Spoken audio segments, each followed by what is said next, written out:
சரிங்களா? நிறைய புராண கருத்துக்களை சும்மா ஒரு நாளே இருந்து அசால்ட்டா சொல்லிட்டு போயிடுவாங்க. அதுதான் சித்தர்களினுடைய கான்செப்ட். சரிங்களா? பொதுவா வந்து இந்த மாதிரியான எழுத்துக்களை வச்சுதான் நம்ம வந்து காலத்தை வந்து நம்ம கணிக்க முடியும். சரிங்களா? இப்ப இது வேகம் நெடில் வரணும் இந்த இடத்துல. சரிங்களா?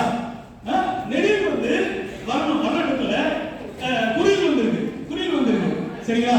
பொதுவா இப்போ ஒரு கொஸ்டின், எழுத்து சீர்திருத்தம் எப்பொழுது யாரால் செய்யப்பட்டது சொல்ல முடியுமா? யாராவது எழுத்துக்களுடைய சீர்திருத்தத்தை எப்ப யாரால் பெரியார். அவங்க ஒரு கையில இருக்கேன், நல்லா சூப்பரா இருக்கேன், காதுக்கு கேட்கறது கேட்குது.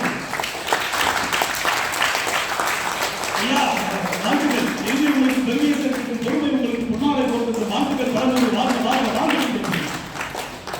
அருமை. அதாவது வீரராமலிங்க காலத்துல தான் எழுத்து சீர்திருத்தம் பண்ணப்பட்டது.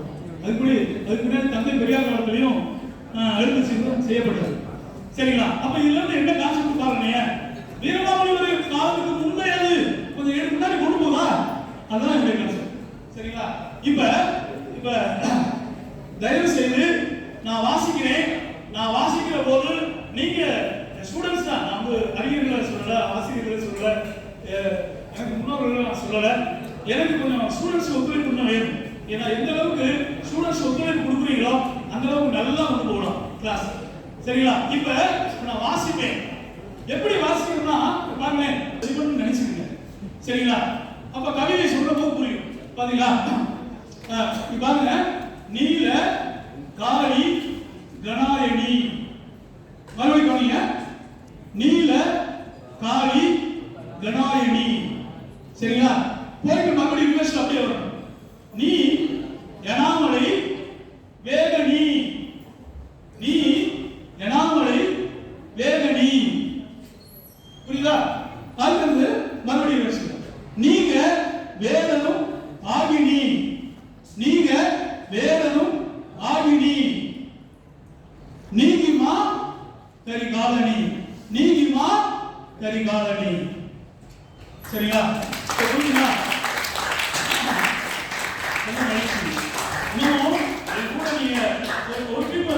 கொஞ்சம் சொன்னீங்கன்னா நல்லா இருக்கும். சரிங்களா?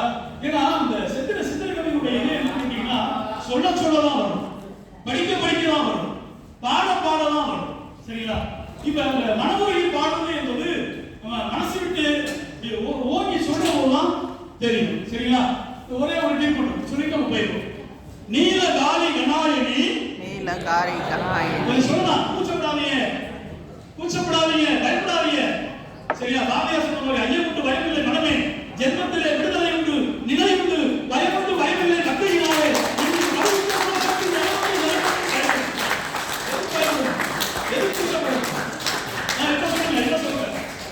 நீல காளி கணாயணி, நீல காளி கணாயணி, நீ அனாமலை வேகனி, நீ அனாமலை வேகனி, நீங்க வேடனும் ஆகினி, நீங்க வேடனும் ஆகினி.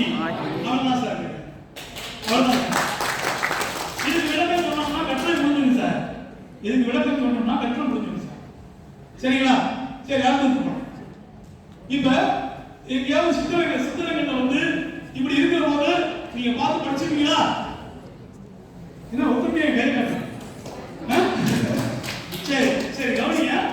இப்ப அடுத்து கவனிங்க, இது கரெக்டா வாசிக்கிற முறையெல்லாம் சொல்லியிருக்கேன். சரிங்களா? இப்படிதான் வாசிக்கணும். சரிங்களா? இப்படி வாசிச்சோம் அப்படின்னு சொன்னா இந்த கவிதை கிடைக்கும். நாலே வரி. ஒவ்வொரு வரியிலையும் ஒரு புராணம் இருக்கு. சரிங்களா? நீல காளி கணாயணி, நீ எனாமலை வேகனி, நீங்க வேடனும் ஆகினி, நீங்கிமா கரி. சரிங்களா? இப்ப ஃபர்ஸ்ட், சரிங்களா, ஃபர்ஸ்ட் நீல காளி கணாயணி என்பதற்கு விளக்கம். சரிங்களா? நீலம்னா என்ன கலர்னு உங்களுக்கு தெரியும், கலர் தெரியும் வச்சு. சரியா? காளியினுடைய உருவம் கலர் நீலம், காளியினுடைய கலர், காளி தெய்வத்தினுடைய கலர் நீலம். ஏன் நீலம் அப்படின்னா சிவனுடைய விஷக்கலையிலிருந்து உருவாகணும்னா கலர், சிவனுடைய விஷக்கரையிலிருந்து உருவானவங்க தான். இதை ஞாபகம் வச்சுக்கணும். சரிங்களா? தாரகாசுரன் சொல்லி ஒரு அசுரன், தாரகாசுரன் சொல்லி ஒரு அசுரன்.